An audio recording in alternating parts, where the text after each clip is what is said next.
Hello, hello, hello. You haven't started yet until I start getting into the content. Hello, hello, hello, hello.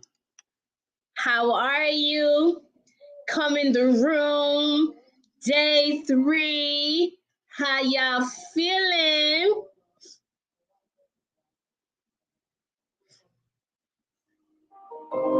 Going through the storm, but I won't go down. I hear your voice carrying the rhythm of the wind to call me out.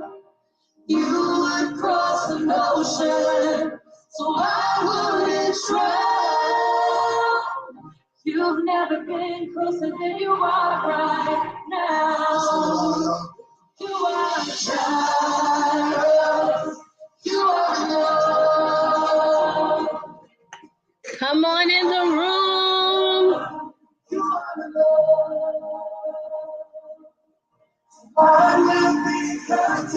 Even if you're watching the replay, I'm gonna wait about 4 minutes to get started. Tonight's gonna be phenomenal. More than enough is forever enough, always enough, more than enough.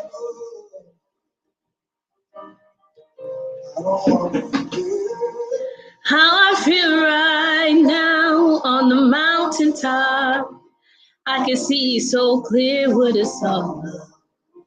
Next time, y'all gotta let me know what time is better for y'all. When the sun goes down, how it feel right now, Gyra.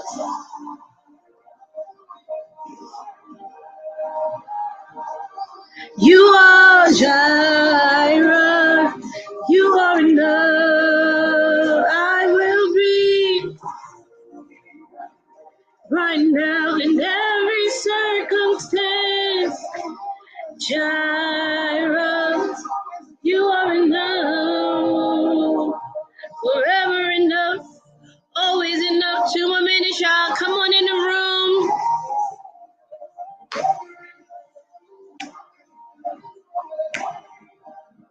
I'm already loved.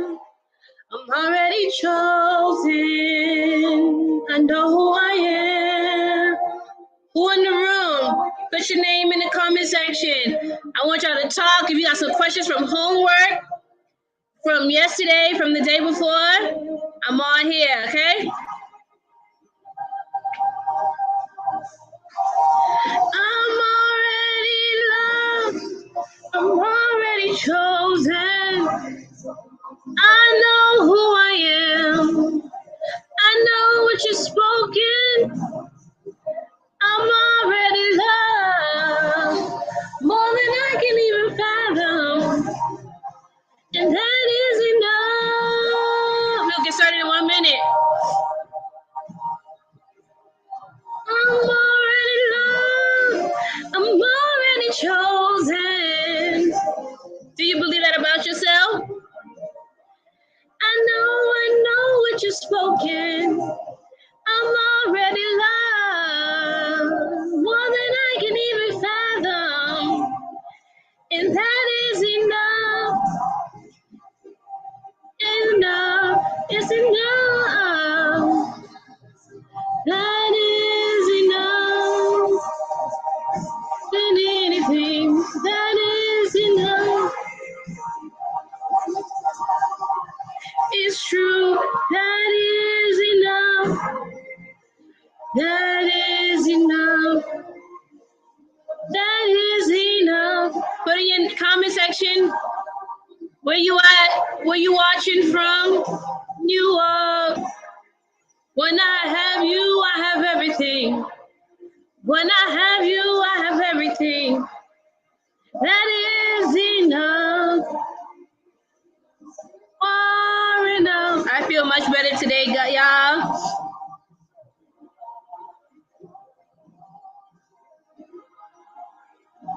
Enough for me. You are enough, so I am enough. You are enough, so I am enough. Jireh. I love this song. Jireh. Oh, okay, so that means I can't do that. All right, y'all. How are y'all feeling today? Happy Wednesday. Happy hump day. We've made it thus far. Yes. All right. Exit that out. Are y'all ready? Are y'all ready for tonight? Are you ready for this evening? Okay, I'm going to share my screen and then we can get started. Okay, share screen, share screen. Share screen, share screen, share screen. I'm really excited about tonight. Thank you for rocking with me this far. You guys are awesome. Sharing screen. Yeah. Yeah. Yeah. All right. So tonight is night 3, the break room. Welcome to the break room, y'all. Welcome to the break room. The break room is a great place to be. I've never been to like a smash room, but I would like to visit one. We have one in South Carolina. So, you know, I can take some feelings out on some things, or just to smash it and not have to pick it up or whatever. I think that'd be really, really, really amazing. But welcome to the break room, y'all. Break room. All right, so as we talked about the last couple of days, couple of nights, emotions is energy in motion. E for energy, motion. They're supposed to be moving. Your emotions are supposed to be moving. How you're feeling is supposed to be moving. It's not supposed to get stuck in your heart. It's not supposed to get stuck in your mind. It's not supposed to get stuck in your thinking. It's not supposed to be trapped in you, not trapped in your legs, your arms, your relationships, your marriage. Feelings are supposed to pass, passing feelings. We're supposed to be passing feelings, passing it through from your thinking, like literally processing it and filtering it until it is completely out. When we hoard emotions, we can get sick. I saw a teaching once done about hoarding emotions and how what you're feeling internally shows up around you. So somebody on the show Hoarders, I used to think that they just have a bunch of stuff because they're messy people. Sometimes they have a bunch of stuff because of fear, feeling safe, not wanting to let go of something. That's their way of being triggered. That's their response. Feeling safe with a bunch of clutter because inside of them is cluttered, and what's around us is only a reflection of what's in us. The people that you're dating is a reflection of what's in you. The people that you choose to be friends with is a reflection of what's in you. The job that you choose is a reflection of what's in you. So when you hoard these emotions, it's going to come out some way, somehow. All right. So you have to cry it out. You have to write it out. You have to yell it out. You have to cuss it out. Sometimes if you need to do that and repent later, but you need to get these emotions out until you can find a better way to cope. But I rather out than in. My mama always said that, especially when it comes to it's not called is it called flabbergation? Flabbergation? It's better out than in. Like keeping your gas in can cause you pain. So you have to get it out. So you can smash it out. You can go to a boxing ring and box it out. You can kick it out. Whatever you got to do, get it out. Break barriers, break limitations, break what is making you feel stuck. What causes you to feel held back? What causes your your water not to flow? What have you dammed up? What emotions are dammed up that life can't flow, joy can't flow, you can't flow to your next possibilities, you can't flow to your next opportunity? What is it that has you stuck? You aren't going to be able to smash out your fear if you don't know what you fear. You're not going to be able to smash these things out or get them out if you don't even know what's keeping you stuck or keeping you locked in, keeping you pulled back. Okay, so break what is making you feel stuck. What causes you to feel stuck? What are your fears? What are your thoughts? What limiting thoughts do you have? What lies are you believing? Identify the limitation, and you got to destroy these things. You got to break the soul ties. And after you've broken these things, then you build the truth and you rehearse it.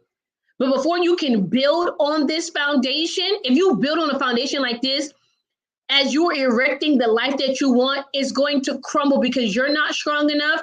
It's going to crumble because your foundation is not strong enough. And when you build it on, the Bible says, if you build your house on the sands of time, no, if you build your house on a weak foundation, when the sands of time come, it'll be washed away. But if you build your foundation and your life and your love and all of these on a strong foundation, when time comes, when the heat gets too high, when these things happen, it'll be able to stand because your foundation is strong. But you got to break the soul ties. You got to break up what they did to you that is affecting how you trust, love, and what you think and what you believe. Okay? So trauma creates changes we do not choose. Healing creates change we do choose. Get it out and then decide how you will deal with it. We talked about forgiveness yesterday. If you say that you forgive somebody without processing that pain and processing how it feels, it's not true forgiveness. You haven't truly released it. You haven't truly let it go because you don't know how it has affected you. You don't know how you've forgiven them. What did you forgive them for? Yeah, you did this to me, but you need to be able to identify that pain point so that you can heal that pain point. You can't just say, I forgive them, and you haven't went through everything that had happened. You haven't gone through all of the trauma and pain it caused to truly say you forgive them. Because if not, you say, I forgive them, and then they trigger you or something happens and all those emotions come back up. You got to process it fully so that you can forgive fully forgive. Okay. So deeply rooted, daddy issues are deeply rooted. Break the fallow, hard ground and break what you attract. We attract, like I said, what's in us. So you have to break what you are attracting. You know, I don't attract the same guys I used to attract before I started healing.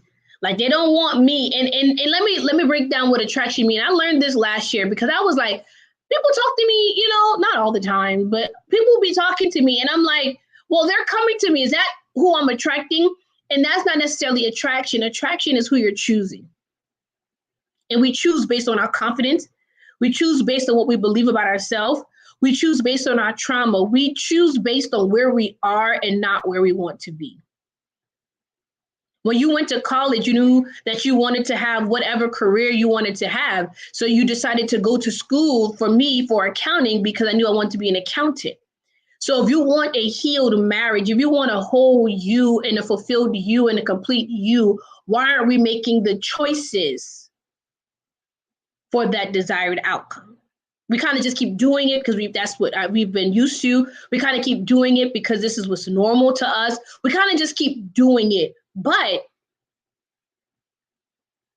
we have to move from a longer term perspective. Okay.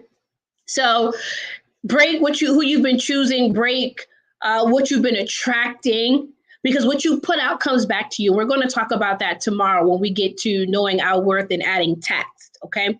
Change what you put out.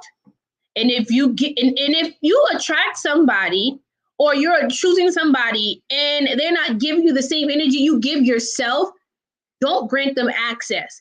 That's why you should be loving yourself in such a way, valuing yourself in such a way, protecting yourself in such a way. So when somebody comes into your life who isn't doing these things, we can discern, okay, this is not for me. I know how I want to be treated, And this is what it is. And I don't know if this analogy is in here. I think it's in tomorrow, but I'm going to talk about Walmart. You ever been to the store and you don't want to pay the price, so you act like you got the item from somewhere else? Like you got the item from, oh, I got this from somewhere that said $5. Now, you know good and well, you know that that's a bargain. You know that that's a steal. You're like, I'm going to let them know, or maybe you didn't put it there, but you did find it there. And you're like, there's no way that this is $5. And that's what we do, or we allow people to do to us. They bring us their crap. They bring us their garbage. They bring us cheap items. They bring us cheap compromises, cheap excuses. And we're like, oh, I'll just give it to you for that price. Walmart does not be coming up the prices. Okay. Once they say that this is what the price is, they don't deduct it because you found it in the wrong spot. So do not allow people to give you things that are not what is its original value. Do not mark, this is for tomorrow, but do not mark yourself down because somebody bring you something that was in the wrong place. Did that make sense? That makes sense? Okay, because I was gonna try to explain it today again.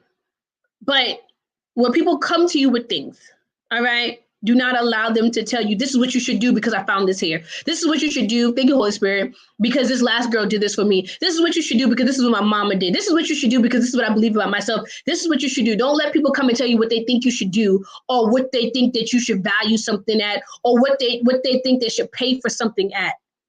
Okay, because a lot of those people want you to make yourself convenient for them when they can pay for it, when they can give you those things, but they just choose not to. And they're trying to see how far I can get. Like, can I get away with this? And when you do that one too many times, you begin to set the precedent on how to love you, how to treat you. That was Holy Spirit driven. So that's for somebody out there.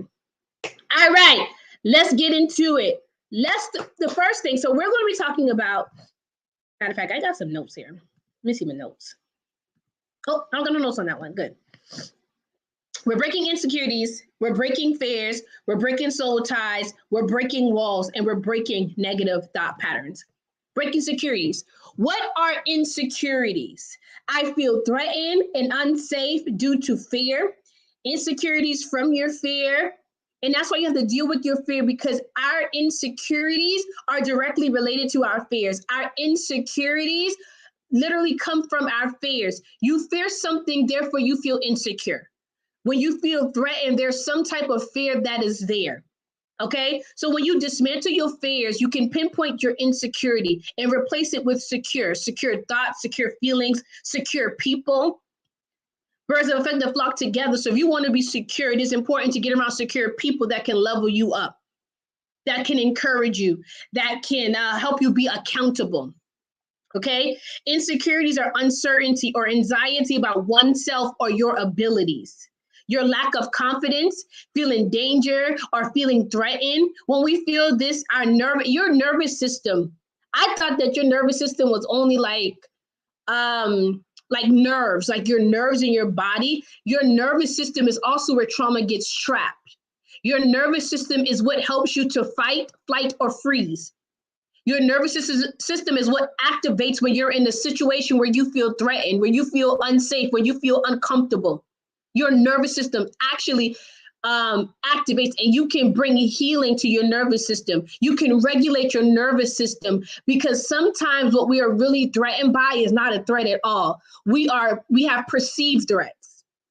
So you need to know what threatens you. And you need to know, is it real or is it not? Like the boogeyman will cause a child's nervous system to literally activate, and it's no boogeyman.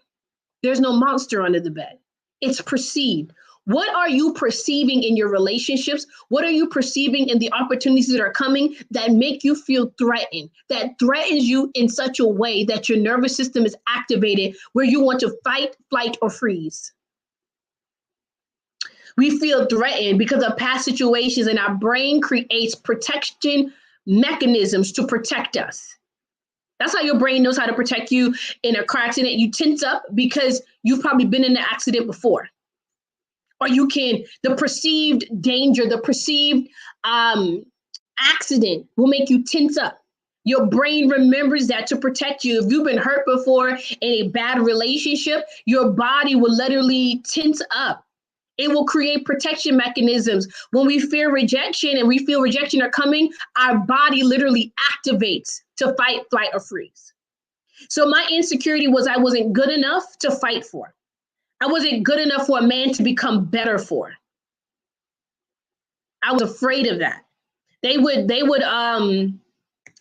actually, I'm gonna go work on myself, but they didn't want to work on themselves to stay with me, or they couldn't work on themselves while we were together. So every man that starts talking slow, or every man that I know he has issues, I automatically get afraid. I feel insecure in my relationship. So as a result of my insecurity, I would fight for the relationship. As a result of my insecurity, I wanted to be chosen. I needed to be reassured. As a result of my insecurity, I wanted to jump into relationships really, really, really quickly. Like, wife me, make me your girlfriend, because being that status used to make me feel secure. I don't know about you, but status used to make me feel secure. What makes you feel secure? When you're unsecure, what can you do to make yourself feel secure? I would try to fix them to secure my relationship. Okay. So let's see, I have some notes here.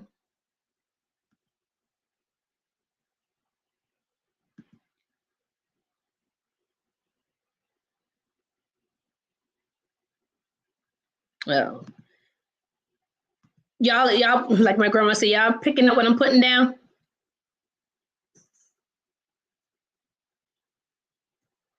Okay. I don't know why it's doing that, but that is not my that's not my notes. So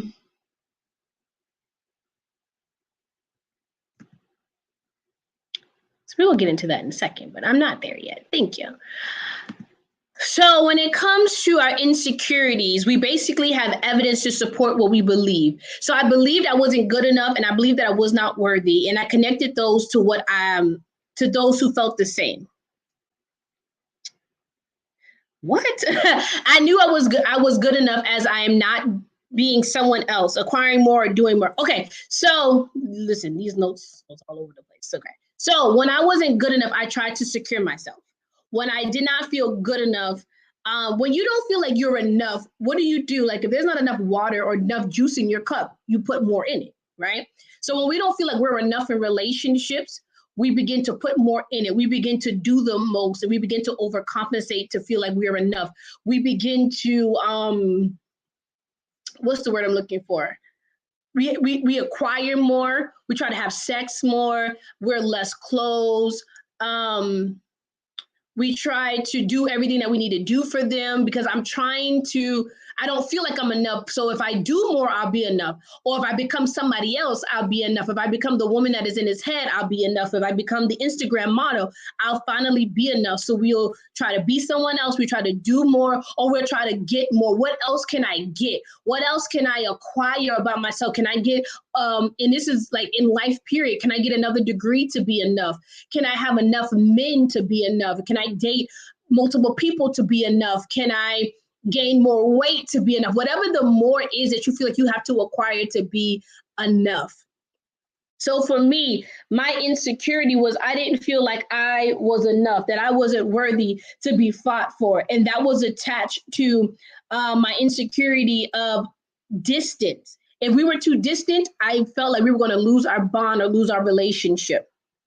If you did not call back, I felt very, very, very insecure because I was thinking you're going to leave me. There is something else more better than me because I already don't feel like I'm enough. I already don't feel like you're going to stay with me. I already feel like you're going to leave because I did not believe that I was the best thing smoking. I believe that the men I was dating was the best thing smoking. They were the best thing on this side of heaven. They were the last Mohican, whatever you want to call them. I believe that they were this amazing person. I did not see myself as a prize. I felt like they were worthy to be fought for. And I knew I wanted to be fought for, but I didn't think that I was worthy to be fought for. So that attached to my fear that all men leave, which attached to my soul tie because I slept with men to feel safe. I slept with men to feel secure. Okay. Let's see.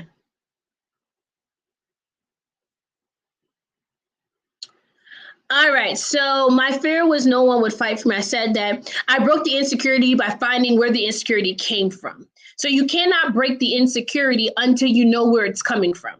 And we're dealing with daddy issues. So we need to talk about the daddy issues, the insecurity that's coming from our daddy issues. Okay. So when we're getting ready to heal, as you're healing on your healing journey, daddy, you need to figure out, how does my insecurities relate to my daddy issues? How do my fears relate to my daddy issues? These walls that I've built, how do they relate to my daddy issues? These negative automatic thoughts, these things are coming from daddy issues. Daddy issues is the epicenter, and my insecurities are coming from this. My fears are coming from this, from what he did or did not do, from what he taught or did not teach. The walls that I'm building are coming from this place. Like father wounds is the nucleus. I loved chemistry, okay, in high school, and I can just remember the nucleus, and we will build things on it, the neutrons that were around it and different things like that. So around this thing that's giving it life. So that's why you got to break the bond. Woo, that's really what chemistry was about, breaking the bonds. You want to break the bonds to attach it to something else. So we need to attach our security to something else, something greater, something that does not change. We want to attach our fear, we want to get rid of fear and attach faith. We want to break our walls and create guards that can protect us, that we can have wisdom in dating and different things like that. Okay. Okay, if he doesn't. So I felt threatened. So how many of you have said, oh my God, if he doesn't love me, or if he doesn't want to be with me, I can't live without him. So I want to ask you, how are you breathing? How are you breathing? You okay, sis? I know you are. But we have these thoughts that we're not going to be okay unless they're in our life. We have these thoughts of, I can't live without him. I can't make it without him. But how you doing, sis? You living? I've always leveled up after every bad relationship. And I saw a young lady say that, and that gives me hope. After these relationships fail, you don't become broken because of this relationship. You level up. You enlarge yourself. You take the meat and you spit out the bones. You become better. Not for him, not to show him that you can live without him, but for you to remind yourself that you can live without him. So if you get into a relationship again and it doesn't work, I'm going to be okay. Not putting all your eggs in one basket. These are just some things that you can do. Okay. So what will I be okay if he doesn't do whatever I want him to do? My desire for a relationship to be chosen, I replace with truth that I am worthy and I am chosen. Whether this young man chooses me or not, I'm chosen. And you want to live from that place of security. And the only way that you get secure is by healing. Okay. And the way that you break the bonds of insecurity is to know that you're worthy, know that you're chosen, have these amazing thoughts about yourself. Stop going after the men that don't want you, because that makes you feel even more rejected. It makes you feel even more less than. Stop chasing. Stop entertaining broken men. Remember, I said in the beginning, we're doing these things because this is our nature. We are living from this place. I feel broken, so I'm going to go for broken men. It's a reflection of what's going on inside of us. Find ways to secure yourself and make yourself feel safe. Learn what was and what was not safe. Learn what is and what is not safe. And I discovered that all my insecurities, well, not all of them, but most of them were flowing from my daddy issues, flowing from my childhood. And I was insecure in relationships because I wasn't safe and secure and sure with my caregivers. Okay. So your relationship with your caregivers will always have some influence on the way you approach and deal with your adult relationships.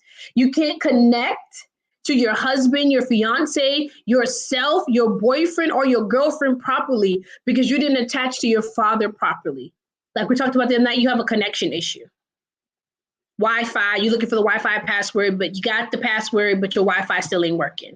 You got a connection issue. Although you connect to Wi-Fi, you can't connect to the internet. You have a connection issue. You cannot connect to yourself, to others, to money, to God properly because your connection with your father is off. Restore that connection, whether it is restoring that relationship or not. But forgiving will make the connection clear. Okay? So let's talk about attachment styles really quickly. And you tell me which one are you. So same problem, opposite expressions. They are all self-sabotaging. Anxious, avoidant, fearful. Secure is not sabotaging. It is actually the best one you can be. But anxious, fearful, avoidant are all insecure relationships. All insecure, all relationship, calm down, team. These are all insecure attachment styles. Okay.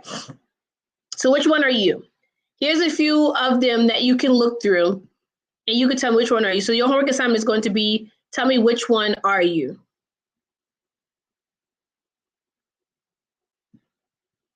Okay. So anxious, preoccupied, this was me. I was definitely anxious, high anxiety in relationships. You crave closeness, need lots of attention, needy, clingy. Remember we listed some of the symptoms before, but here are like specific to which attachment style. And your attachment style comes directly from your childhood. That's what we're connecting it back, and I hope that I'm doing a good job of like really showing you where it's coming from, because your attachment style, how you are in relationships, how you are as an adult, is a direct reflection of what you were given from your parents or your caregivers as a child.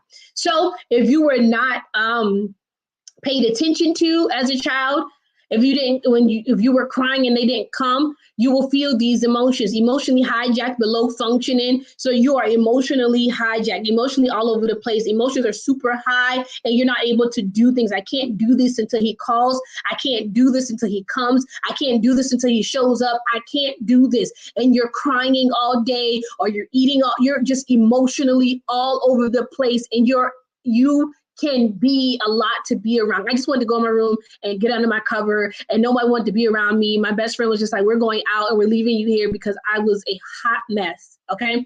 Needing constant reassurance that the relationship was okay. And you need reassurance because your caregiver was inconsistent or unpredictable, always seeking reassurance. And your attachment style comes from your childhood. Your attachment style comes from the ages of 0 and 1. You're forming these attachment styles that we carry for the rest of our life until we do something about it. Okay? So seeing any negativity is perceived as a sign that the relationship is doomed. Again, like I said, your nervous system is activated because any negativity, that it may not even be that. The young man, he answers his phone, he's probably at work, but your mind you're so anxious, he's cheating. He's with somebody else. These are your fears, right? So there's a perceived threat that the relationship is doomed. Now you're activated. Now you're calling 3,000 times. Now you're sending a bunch of messages. Now you calling his sister. Now, and I'm telling you because this is me. You calling his friends. Like, where is he? Where is he at? You calling the job to make sure he's there. You locking the door. You burning his, like, you are emotionally hijacked. Emotionally. Okay, so codependent, you can't move on until you can't focus unless you enable toxic behavior. You have low self-worth, low self-esteem, low sense of self. Whatever he is, you are, is yours, mine's ours. You have no individuality. I can't tell you from him. You don't have your own life. You ain't focusing on nothing. Everything is about him. You only feel good enough when he says he loves you. You only feel love when he says he loves you. You only feel beautiful if he says it. You're too attached, investing way too much in your relationship, okay? Relationship takes over your whole life and soul. You become overly fixated on the other person. You give too much power away in an effort to resolve things, compromising self, salvage us, and lose me. I did it every relationship. Every relationship, I had to pick up the pieces of myself. Every situationship, except for the last two, because I was like, I already been learning, and I'm not even say healing, but I knew I didn't want that no more, and I wasn't as invested those times. But before, hello, I mean, I was picking up the pieces every time. God put me back together again. Then I guess God tried to help me, but then I give myself to somebody else and I get dropped again, and the pieces shattered all over again. Okay. Find it difficult to set and follow through with your boundaries, viewing space between you and the person as a threat because you fear abandonment and rejection. So now you're triggered. So now you got to do something to not be rejected, because we rather be in misery with them than rejected by them. Don't understand the need for space, sir. Don't come to me talking about no space, because space means break up. Space means you're going to go find somebody else. Space means you don't want me. Those are what I heard. So that's why you have to understand your fears and what you're hearing, because what you're hearing could just be perceived and it may not be real. So are the things that you're fearing real? Let me keep moving. Okay. So let's you complete you and you wanting to be filled by it. You need to get you some friends and a hobby, because your spouse is not supposed to be your sun, your mood, and your stars. They cannot save you. They cannot complete you, and they cannot undo the damage. Only you can do that for yourself. All right. So expect people to be overly responsible for how you feel, and you got to get it out now. I got to tell you how I feel now. Like if I don't get this out now, then it's all over, right?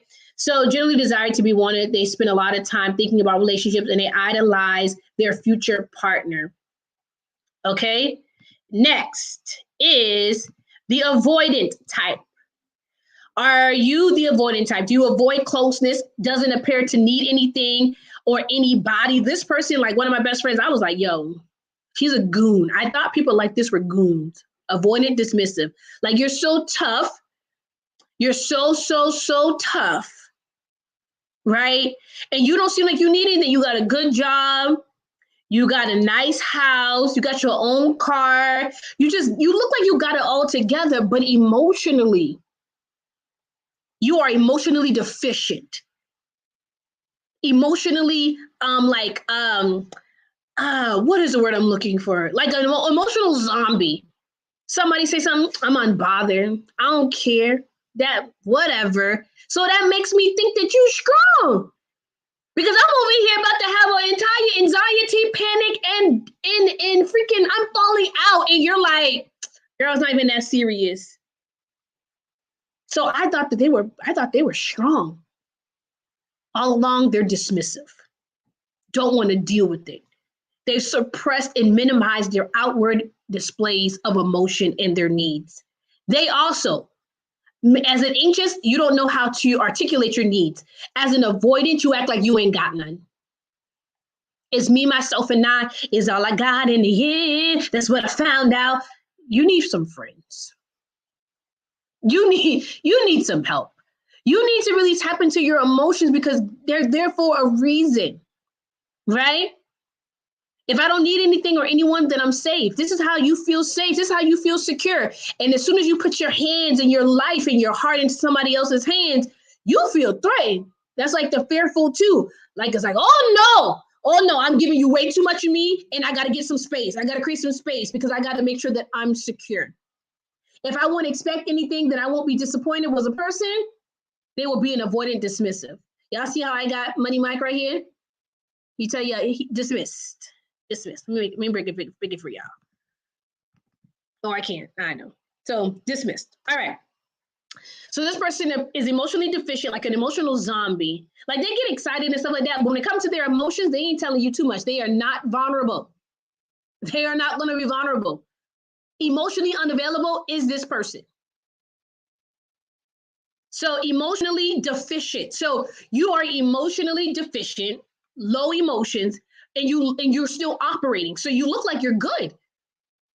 Mechanic, but not producing. Okay. You appear secretive, you don't know much about them. They act as if they don't care. They're at peace. And internally, they are imploding. Internally, when they go home and they're by themselves at night, all of these thoughts are like consuming them. Overwhelmed by their inner thoughts, their inner critic, and they're self-protective. They're self-sufficient, detached, disconnected. These are defense mechanisms. These are not their personality. This is a defense because they've been scared before. They've been hurt before. Their parents, they needed their parents when they were growing up, and the parents just weren't around or did not come. So they learn how to adapt. They learn how to survive. Avoidant dismissives do not know how to thrive because they've been stuck in survival mode. And just because you didn't get what you needed, I heard Sarah Jake said this before, just because you did not get what you needed as a child,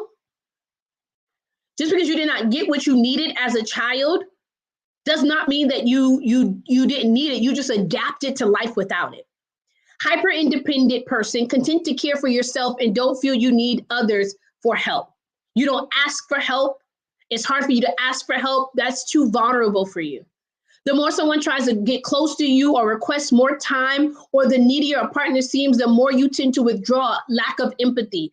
There's avoidant, dismissive, and anxious, preoccupied are the relationship that so many people find themselves in.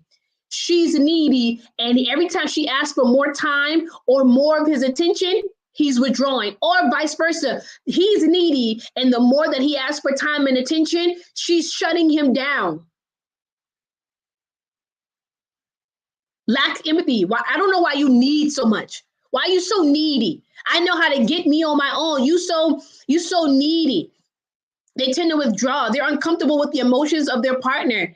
Often accuse them of being, and the partner may accuse them of being distant and closed off, rigid and intolerant. And in return, the avoidant dismissive will accuse them of being too needy. You too needy. No, sometimes I wasn't too needy. What I was asking for was reasonable. You just didn't want to give it to me. And I found myself in relationships like this over and over again. Because somehow reassuring me, somehow making me feel like my feelings are heard, because I didn't get that. So now I'm in a relationship where you're supposed to be my man and you're not doing it. Something normal you've made dysfunctional. Cut off people without resolve, salvage yourself and compromise the relationship. People with this style of attachment have a hard time being open with others. They often reject emotional overtures from loved ones or potential partners, and they self-isolate. All right. Next one is the fearful. Fearful avoidant. Wants you close, but don't get too close. They're hot and cold. Like, it's really weird. Like, they want you, but they don't want you. They want intimacy, but don't give me too much. It's like, first of all, I cannot predict all of your emotions right now. Like, what do you want? Okay. They want the bond, but afraid of the bond. Downplays relationships or their desire to be in one. Takes a step in a relationship, then quickly retreats if it becomes too intense. Avoids commitment in casual sex. They like casual sex. Feeling undeserving of healthy relationships, also known as disorganized in some timing. In fact, they may actively seek them out, relationships. They may even ask for the relationship. But when that relationship becomes too serious or the partner wants greater intimacy, the person with fearful avoidant attachments may respond by withdrawing from the relationship entirely. Stormy, highly emotional relationships, conflicting feelings about relationships, both wanting a romantic relationship and being fearful of being hurt and left by a significant other. So we dating, but I don't call you every day. We don't gotta talk every day. You know what I'm saying? So a tendency to seek out faults in partners or friends so they can have an excuse to leave the relationship. Resistance to commitment and intimacy. They fear anxiety about being inadequate for a partner or relationship. Withdrawing from relationships when things get intimate or too emotional. They're very unpredictable. Like, I used to be afraid that maybe you'll wake up one day and just don't want me anymore, because that's what guys had done to me in the past, right? And they may shut down rapidly. So how do you break the insecurity? Now that you know what you are, your attachment style can change and you could become secure. Security flows from within. It does not flow from without. I've seen so many times where they would say that women need security. We do, but you shouldn't need so much of their security that you cannot function without it. Security is not an outside thing. Security is inside. Because when they make you feel insecure, what do? What do you run to? What is your security? So you got to always be in a place of peace, in a secure place within your heart and in yourself. So when they ain't acting right, because your relationships are going to fluctuate. Sometimes you're going to have really, really good years. Sometimes you may have bad years. Sometimes you may give 80, they may give 20, or vice versa. You got to be secure. You cannot depend on somebody to make you feel secure and safe. This got to be a you thing. And I know Will and Jada may not be the best example to use, but they even said, like, if you're depending on me for your happiness, you're going to be disappointed. You got to have your own security, your own happiness. So how do you break insecurity? Make room for different outcomes. Challenge yourself to be vulnerable. Find ways to become secure within yourself. Overcome the fear of trusting others. These are things that you have to challenge yourself. And this is what you have to practice. Confront the negative experiences of the past and the things that hurt you the most. Don't run, but chase it down. We talked about Benaiah the other day. Chase the lion, the thing that you should be running from. Chase it down. Chase down daddy issues. Chase down these insecurities so that you can get healed. Ask yourself, what can I do differently? Change your lens and take off the rose-colored glasses, your trauma view, and get a healed view. You look at things differently when your view and what was over your eyes is different, because when you have on rose-colored glasses, everything around you looks rosy.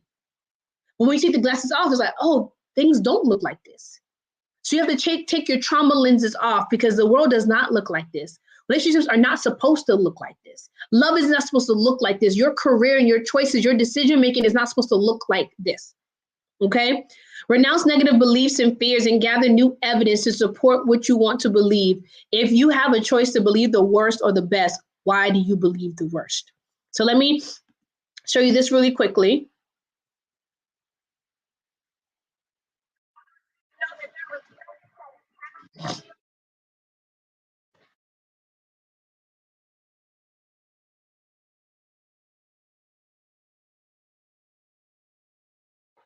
You are the woman for the job to break daddy issues in your bloodline. You are the woman for the job to break insecurities. You are the woman for the job to break your fears.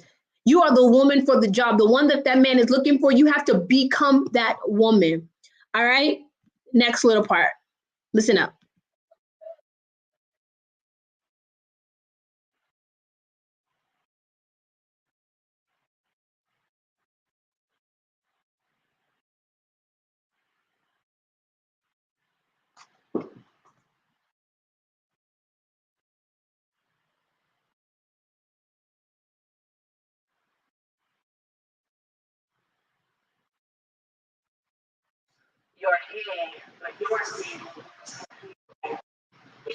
A lot of you guys can hear it.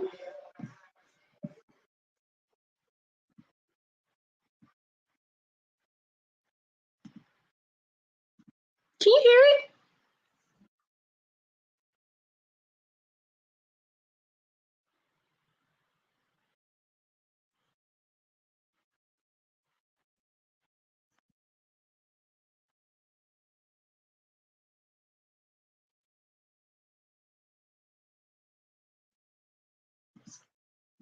Hmm.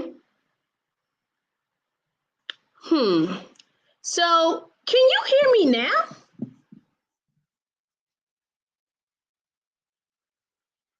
Can you hear me now? Oh, yeah. So the video for some reason does not work on here. I'm sorry.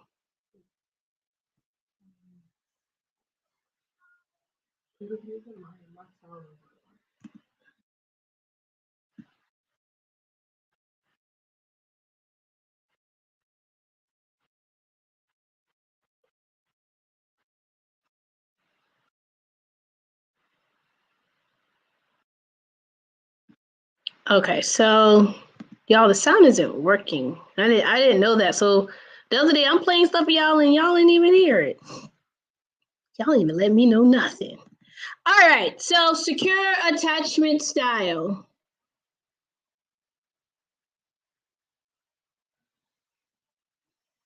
One second. Put my phone back on do not disturb. All right, so secure attachment style refers to the ability to form secure and loving relationships with others. A securely attached person can trust others and be trusted, love and accept love, get close to others with relative ease without fear. As adults, those who are securely attached tend to have trust, long-term relationships, which is the key. They come from security. Other key characteristics of securely attached individuals, we flock to other secure people. Because if you have insecurities, secure people are not going to want to be around you. They're not, unless they want to help you or fix you or something like that. So, including high self-esteem, enjoying intimate relationships, taking my time to get to know someone because I'm not desperate, I am full.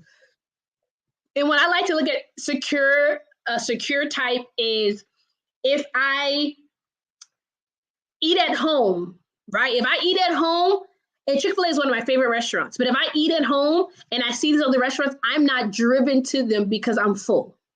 I'm not driven for what they provide. Even if they are good, I don't want it right now because I'm full. But when I leave the house and I do not eat, everything around me looks good. You cannot go to the grocery store and be hungry because everything looks good. You're taking everything into your basket. Ooh, I never tried that before. Ooh, this and ooh, that, and da, da, da, da. But when you're filled at home, things in the world you won't crave for those things. When you're full at home, you're not tempted. I mean, you may be tempted, but you don't go after it because I'm full, right? So someone who is secure, they enjoy intimate relationships, taking your time, seek social support, they ask for help, they're able to share their feelings with other people, able to be vulnerable. They don't look for red flags. They're aware, but they're not looking for them. When they do see them, they respond accordingly. They don't ignore them. They're attuned to their own needs. They ask themselves, am I okay? Am I good? Self-awareness. They're able to be vulnerable, consistent with yourself and others, accountable, reliable. When you are these things to yourself, you will attract those who are the same. Day-to-day anxiety is okay, but you don't have a constant state of anxiety, perpetual anxiety. You yourself are a safe place, articulating your needs and your want. If this is somebody that you want to be, like I said earlier, excuse me. Like I said earlier, I can hear. Like I said earlier, you need to be planning for these things ahead. If you want to be secure, you need to be doing things in order to meet that goal. Okay. All right. So that took longer than I expected. Let's see. Is breaking fear long? I'm gonna run through these really quickly, okay? So breaking fear. Fear is false evidence appearing real. And don't get me wrong, your feelings are valid. Your fear is valid. It's valid. We hear you that you're afraid, but you don't have to remain in fear. So what is it that you fear? And is it real? Who said it? What evidence do you have to back this up? In order to break a lie, you need 10 truths.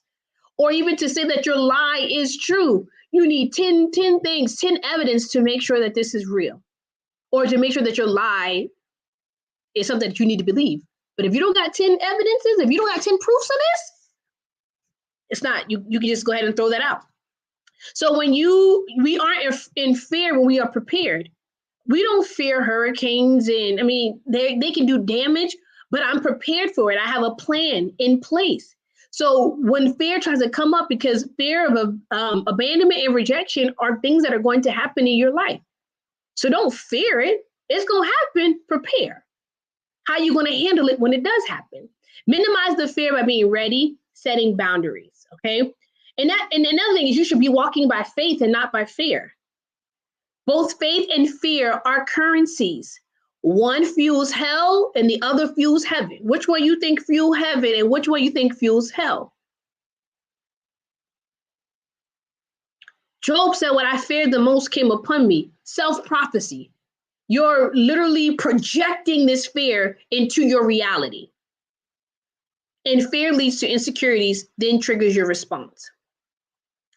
But why be afraid if you're gonna do things? So I want this successful relationship. So therefore, I'm going to be more discerning. I'm going to use wisdom. I'm going to take what I learned from my last relationship. I'm going to apply it here. Okay? Don't just assume it's going to happen again or it's going to happen to me. It may not. Why choose the worst when you can choose the best? And relationships they're not meant to break you. A breakup is not meant to break you. But we're so afraid of the impact of it. So some of us don't even get into relationships. Okay? So crush those fears with truth. So how do you go into the break room and break fear? Crush it with truth. Crush it with evidence. Crush it with preparedness. Okay?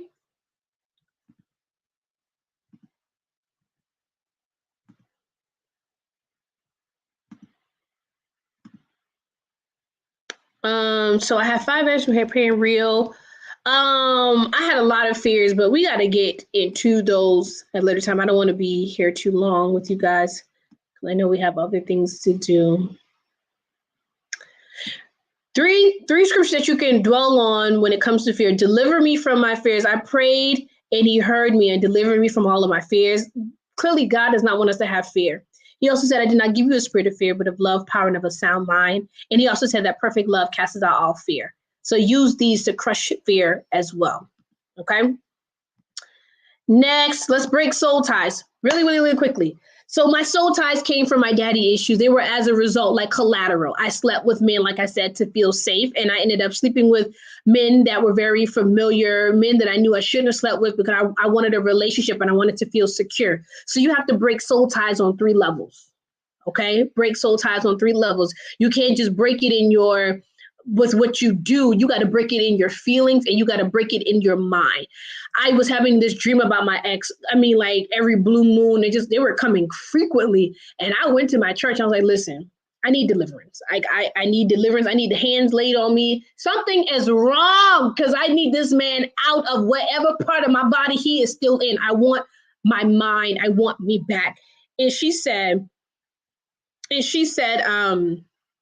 she asked if I had a baby by him. And I was like, no, I had an abortion.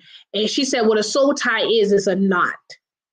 So nothing can pass through the knot because it's no nothing. I think she said nothing can pass through. Remember we talk about feelings passing, emotion passing. It can't pass because it's a knot. So you have to unknot it. One. So God began to reveal to me all of that grief that you got about this relationship. You got to break it. All of this remorse and regret that you got about this relationship, you got to break it. So although it's not feelings of I want him back or feelings of I wish I would have, there's feelings of remorse of I shouldn't even have been with him. Why did I let myself get into the relationship? So you have a soul tie. You understand what I'm saying? So I couldn't just break it in what I was doing with my hands. I couldn't just break it by cutting him off and deleting him on social media. I had to also break him I had to break my want for him. I had to break my desire for him. And I also had to break my thinking about him. Constantly thinking about him led to me constantly wanting him.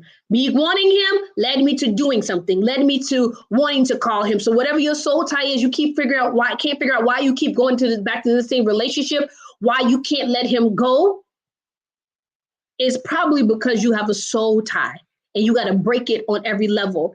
I couldn't just stop calling him. The panties I wore for him, had to throw them out.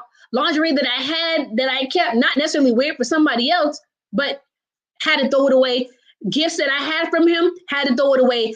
Everything, burn it. Like this is over. If you wouldn't take your ex's t-shirt into your new relationship, why are you carrying the bags into this new relationship? Why are you carrying the unresolved pain from your daddy to this man, to this man, to this man? And this is your bags just keep getting bigger and bigger because you're not dealing with it before you're going to the next place. Baggage is only a problem when we're going to the next place and you have the person that you're with, vice versa, paying for all of your baggage because in order to get on the flight, you know how you got to pay for a bag? Like you can check one bag can go with you and you even can put one bag under the plane. But when you got all of these bags, it's going to cost you more and it's going to cost your relationship. If a plane has too much weight on it, what does it do? Crash. Relationships keep failing because it got too much weight. That's why you got to secure yourself. That's why you got to unpack your bags. Don't wait till you get to the destination to unpack your bags.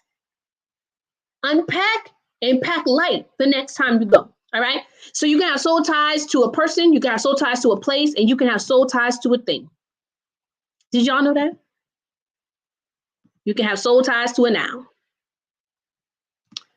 Okay. Next. I'm almost done. Breaking the walls. Breaking your walls of protection, your pseudo walls. Your walls that's not even protecting you.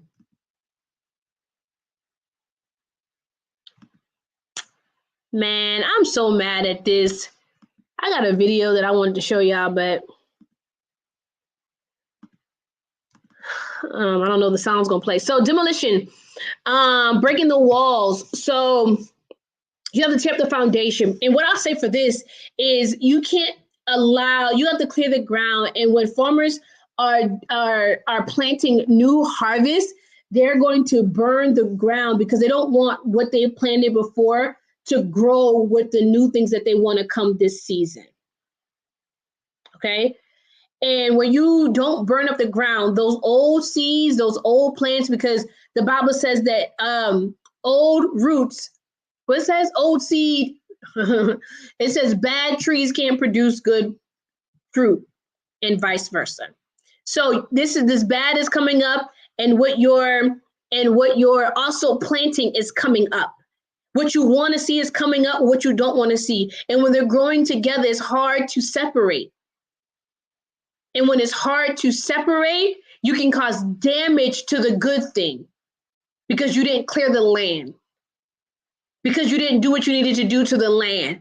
You didn't purify the land. You didn't purify your heart before this relationship. So the bad things that are growing alongside the good thing, and I'm not saying your relationship is going to be perfect and you're going to be perfect, but you want to do a lot of the work before you get into this relationship.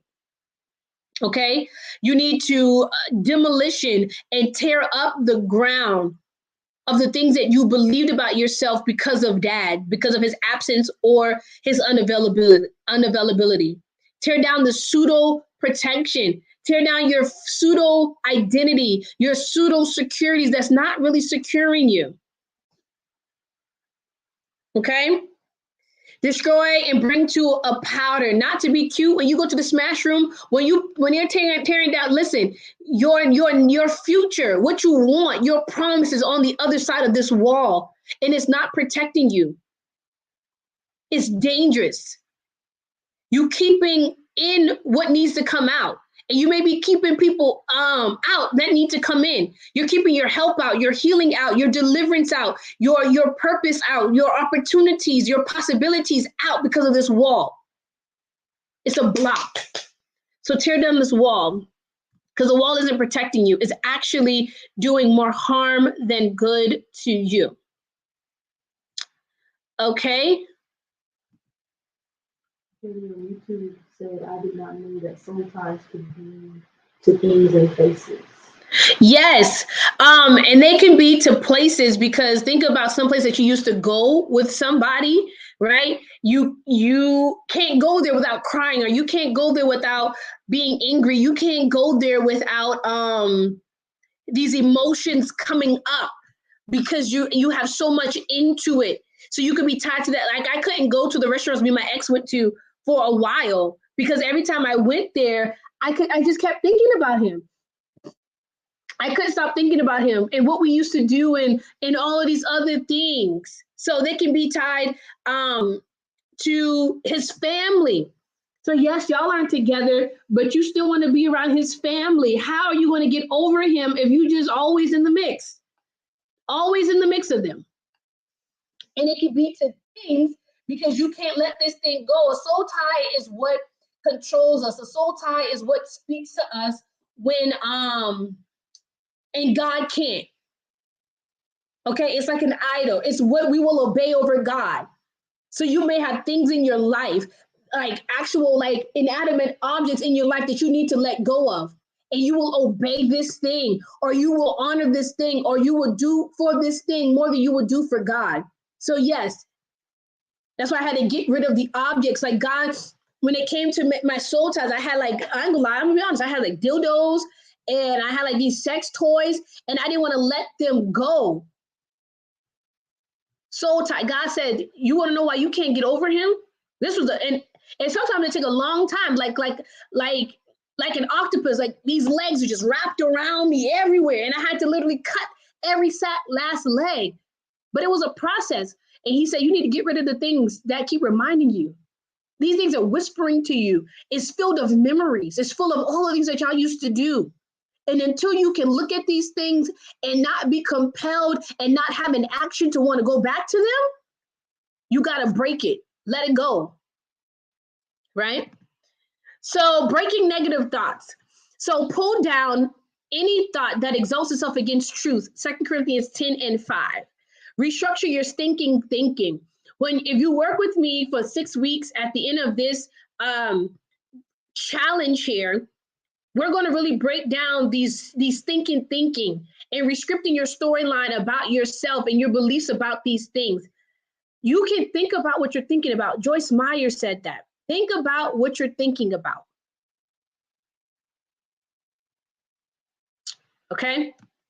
Did she say something back? She said I need to get rid of my ex. I kept them through 2 other relationships. She said she needs to get rid of her ex's letter. She's kept them through her 2 relationships. So the letters can be a soul tie, right? You already got a soul tie to your ex, and you took that baggage into your next relationships. Yeah. Tell her, leave me a comment and let's talk about it. Oh, I can tell you myself. You're right here. Leave me a comment and let's talk about it. But yes, you were taking these things into your relationship. And what I used to do is go back and read. That's why you got to delete these things. I used to go back and read the text messages and go back and look at the phone calls and look at the videos. I'm still tied to this thing. My emotions are still tied to these things. My thinking is still tied to these things. My actions are still tied to him. And I honestly wanted to be free, y'all. I was tired of it. Like, we together, you done moved on and I'm still stuck here. Okay. So you don't need anyone to fill you or complete you. I think we're blinking negative thoughts. So you have to break your negative thoughts, because what you think, you're going to speak. But the Bible says that the world was created by his words. We're creating our world. Your world that you see now is a result of the world that you created. You created this world. Your decisions led to this world that you're creating. Okay. Let's see. If he doesn't call, what does it say about you? So your negative thinking. So if your daddy doesn't call you, or if your boyfriend doesn't call you back, does it say that you're unimportant, you're unworthy, you're uncared for? What does it say about you when this is happening? Do not attach your identity to what somebody else does or does not do. Do not attach your identity to what someone does or does not do. Not connecting it to your worth, how important, how valuable you are. Okay? Your thinking is attached to something that you know. Are you getting your information from your fears or your faith? Are you getting it from who you are or your false identity? Who's feeding you this information? And you can break strongholds. So decision making, okay? So you know, you feel, you think, you do. You know, you feel, you think, you do. You know, you feel, you think, you do. So based on what you know is how you're going to either feel, and based on what you feel is what you're going to think, and what you think you're going to do. Or based on what you know, you're going to think, and what you think you're going to feel, and what you feel is what you do. Change what you do by changing what you think. Be transformed by the renewing of your mind. Change what you feel by changing what you think. And change what you think by changing what you know. Where are you getting your information from? This is how you break fear. This is how you break insecurities. This is how you break walls. This is how you break your negative thinking, by putting in what you know. The Bible says, I hid your word in my heart, so I wouldn't sin against you. What he knew led to what he would do. What he knew led to what he would do. So what are you knowing? What are you spending your time thinking about? What are you spending your time feeding on? What are you spending your time reading? Whatever you want to do, bury inside of you what you want, what you know. Change what you know, and you'll change your entire life. Where your mind goes, your life will follow. So this is the exercise. This is your homework assignment. Look at this, take a screenshot, and go and do it. So you're going to put whatever your belief is in the middle. We're going to create new beliefs. And around this belief, you're going to put the evidence of that belief, right? So I'm a bad driver. Why do you believe that you're a bad driver? Well, it took me 3 attempts to pass my test. Well, everyone says women are bad drivers. Well, my partner tells me I can't drive. Or I hit the curb last week, right? So I'm going to tell you this is the workbook that we'll be using. I'm so excited about this. to start a new round. Okay. But that's not what I want to show you.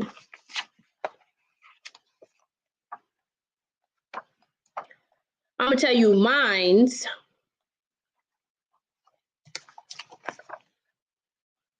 So my belief system was, I am not enough. Why did I believe this? Because I was directed by the things I really wanted while trying to be myself. I'm not enough because the actions show me I'm not enough. Their actions show me I'm not enough. So I'm getting my information from them. Men walked away from me so easily after I did something. Another thing is my father left. So all men leave. A lot of the men in my life actually did end up leaving me. So I had all of my evidence for why I'm not enough. Then you need to go back after that and you need to record the evidence. So that's your evidence. Now we want to challenge this. So it took me 3 attempts to pass my test. Well, how many attempts did it take somebody else? Everyone says women can't drive. Women are bad drivers. Well, how many women are driving well?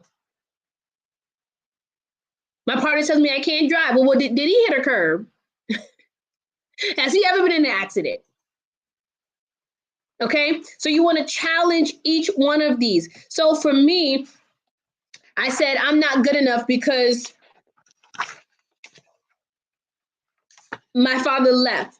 So I believe all men leave. So how many men have come into my life and have not left, but been consistent? So that destroys that evidence because every man that has come in my life has not left. But see how I generalize it, all men come in my life and leave. Well, I had a lot of men come in my life and actually stay. Friends, father figures, and different things like that. So could the men walking out of my life be the very ones I do not need in my life? Was it really that bad that they left? Challenging it. So did they leave because of me? Did they leave because I wasn't good enough or they weren't good enough and they think they were good enough?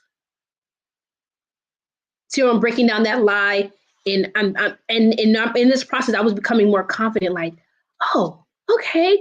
Yeah, like I think I'm amazing and I'm enough. Well, I haven't got to that. So was my father not present because of me or other factors in his life, like his own father wounds? So I took myself out of it. So I'm not saying that he's this or he's that because of me. I was putting too much pressure on myself, right?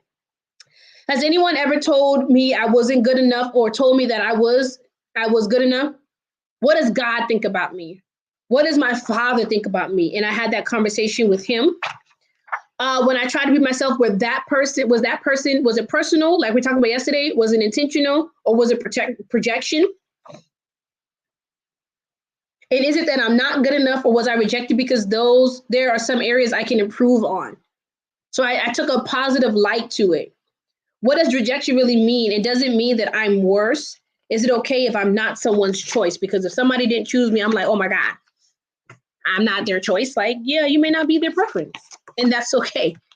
See, that took so much pressure off of my life. Like it took so much pressure and so much insecurity off of my life so that I was free again to love and to choose and to be without so much pressure. So you're going to take that limited belief. So my limiting belief was I am not enough. And I changed it with the evidence that I have now that there is nothing that can make me more enough. I am enough just as I am. Nothing added to my life. God told me I was enough the day he gave me life. He chose me because I wanted so desperately to be chosen by men. So I am enough to be me. And one day I will be loved for simply that which is enough. I don't need to add to myself. I don't need to be anybody else. I don't need to go acquire more. I don't need to go get more degrees. Like the epitome of who I am is enough. I do things because I am enough. I don't do them to be enough. Okay. So that is your homework assignment. I really, really, really enjoyed you guys today, y'all. This was day 3. Tomorrow is Know Your Worth and Add Tax. And then Friday is Let Your Soul Glow. Do we have any comments, Maisha? She put her, one of her false beliefs was anyone I date automatically has access to my body. Woo! Girl, how do you spell her name? Like Janine? Oh, I told her to join the course. I'm so glad that she's here, but I told her to come into the private group. But yes, girl, that is one of the lies that I had too, because I equated love to sex. So I automatically assumed that because I was in a relationship, that automatically gave them a key to my body. And there's one thing that I love, one not TikTok, but reel, and it says, what you're asking for is wifey level. You are currently on the girlfriend package. If you want that, you need to upgrade. And that's when I started to learn my value, and I learned what sex was and the importance of sex, and how you can't have my body just because we're in a relationship. But if you marry me, it'll be yours. So that's one of the beliefs that I had to break down. So Janine, please meet me back here tomorrow and tell me the evidence that you had for that, and also tell me, or you could put in the comment section of the video, what was the thing I was going to say? Why you believe that, and what's your new belief? For me, my new belief was I am valuable, and if I don't sleep with you, I'm still valuable. And I can say no to sex. I don't have to sleep with you because I'm in a relationship. Like, this is my body and it's valuable, and I give it to who I want to give it to. And just because we're in a relationship doesn't grant you access. So I love you guys so very much. It has been an honor to speak to you.